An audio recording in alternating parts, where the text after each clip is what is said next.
अस्सलाम वालेकुम। क्या आपको पता है कि डीएनए और आरएनए में बेसिक डिफरेंस किस चीज का है? आरएनए और डीएनए में बेसिक डिफरेंस किसका है? वो पेंटोज शुगर का है, वो स्ट्रैंड का है, या वो नाइट्रोजनस बेसिस का है?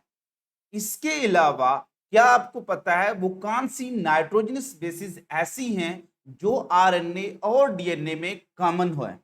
अगर आप बायोलॉजी पढ़ रहे हैं और NMD CAT biology, MD CAT biology, NUMS biology, publishers mission biology, zoology या बॉटनी, इनमें से किसी की तैयारी कर रहे हैं या आप बायोलॉजी पर सब्जेक्ट स्पेशलिस्ट के तौर पर विया एजुकेटर जॉब आना चाहते हैं तो ये वीडियो मस्त देखें, क्योंकि यहां पर मैं आपके साथ वो कंसेप्ट, वो एमसीक्यू शेयर करने जा रहा हूं जो अक्सर पेपर में पूछा जाता है। सो पहले तो मैं यहां पर एक डिफरेंस आपको बता दूं कि आरएनए और डीएनए में बेसिक डिफरेंस किन चीजों का है। फिर मैं आता हूं इससे रिलेटेड एमसीक्यूज की तरफ। याद रखना कि प्राइमरी डिफरेंस बिटवीन आरएनए और डीएनए वो किसका होता है? वो पेंटोज शुगर का होता है। यही चीज एमसीक्यूज में अगर आ जाए कि difference between RNA and DNA, the primary difference between RNA and DNA, तो वो क्या होगा? वो पेंटोज शुगर होगा। क्योंकि आरएनए का मतलब है कि इसमें क्या होगा? राइबोज शुगर, और डीएनए का मतलब है, यहां से वर्ड डी किससे निकला है? डीऑक्सी राइबोज से निकला। So DNA and RNA primarily differ on basis of pentose sugar. Next जो डिफरेंस है वो भी मौजूद हैं, बट वो एसेसरी डिफरेंसेस हैं। मेन डिफरेंसेस में पेंटोज शुगर ही आता है। स्ट्रैंड्स का डिफरेंस होता है कि डीएनए जो आरएनए होता है वो सिंगल स्ट्रैंडेड होता है। ठीक है, आरएनए आपको सिंगल स्ट्रैंडेड फॉर्म में मिलता है और डीएनए हमेशा डबल स्ट्रैंडेड फॉर्म में मिलता है। There are few exception in viruses जहां पर आपको सिंगल स्ट्रैंडेड डीएनए भी मिल जाएगा, बट इन जनरल हम यही कहते हैं कि जो डीएनए है वो डबल स्ट्रैंडेड होता है और आरएनए सिंगल स्ट्रैंडेड होता है। नेक्स्ट डिफरेंस है न्यूक्लियोटाइड का। इससे पहले नाइट्रोजनस बेसिस का difference.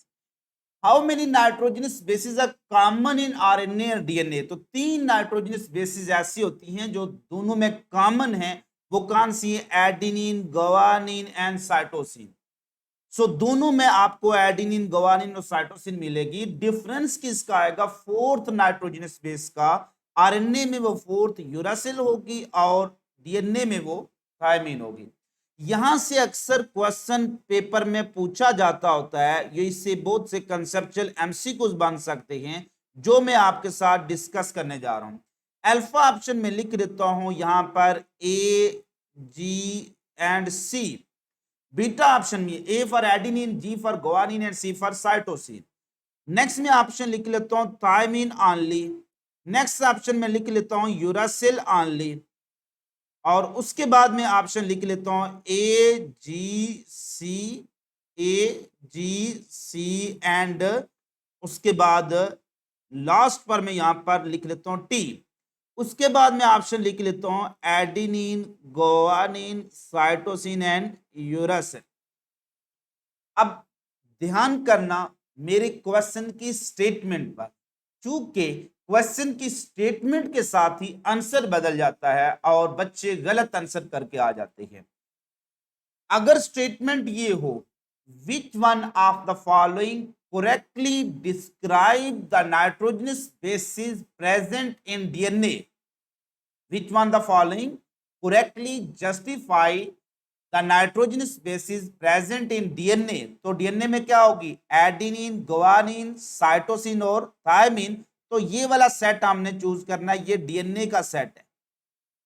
Next question, which one of the following correctly justify the nitrogenous bases present in RNA?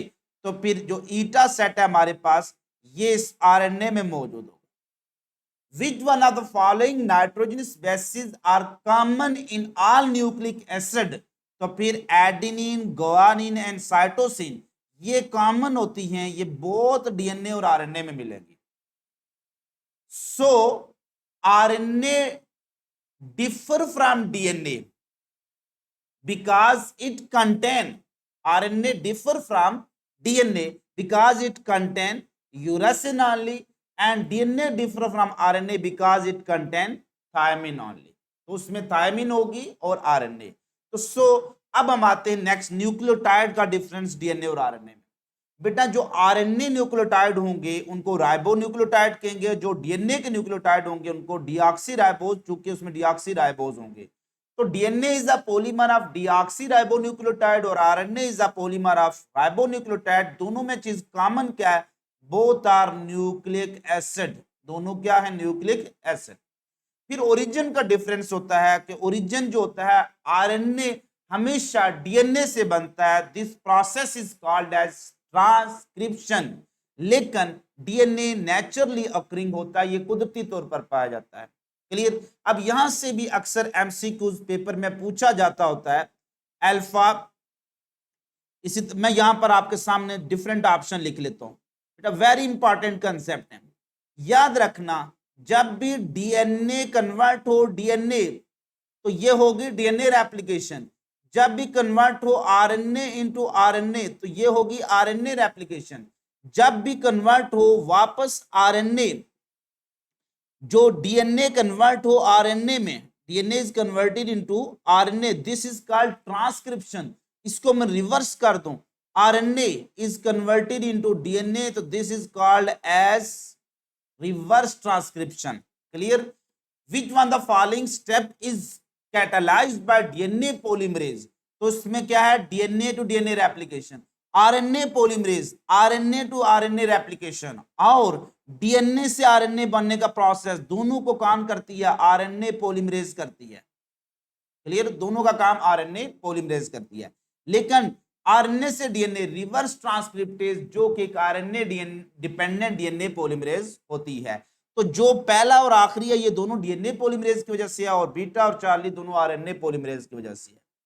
सो ऐसे क्वेश्चन आ सकते हैं, बाज़ वक़्त क्वेश्चन ऐसे भी आ सकता है, DNA differ from RNA due to absence of, तो डीएनए डिफर करता है आरएनए से ड्यू टू एब्सेंस ऑफ, क्या चीज एब्सेंस है? कौन सी नाइट्रोजन से बेस एब्सेंट है? यूरासिल। और RNA differ from DNA due to absence of, तो कौन सी नाइट्रोजन से बेस आरएनए में मिसिंग है? थायमिन। सो ऐसे कंसेप्चुअल क्वेश्चन बनते हैं। उम्मीद करता हूं ये वीडियो आपके आने वाले पेपर के लिहाज से क्वाइट हेल्पफुल होगी। अपना बहुत ज्यादा ख्याल रखिएगा, खुश रहिएगा, खुश रखिएगा, दुआ में याद रखिएगा। मिलेंगे एक छोटी सी ब्रेक के बाद। अल्लाह हाफिज, अल्लाह नेगहबान।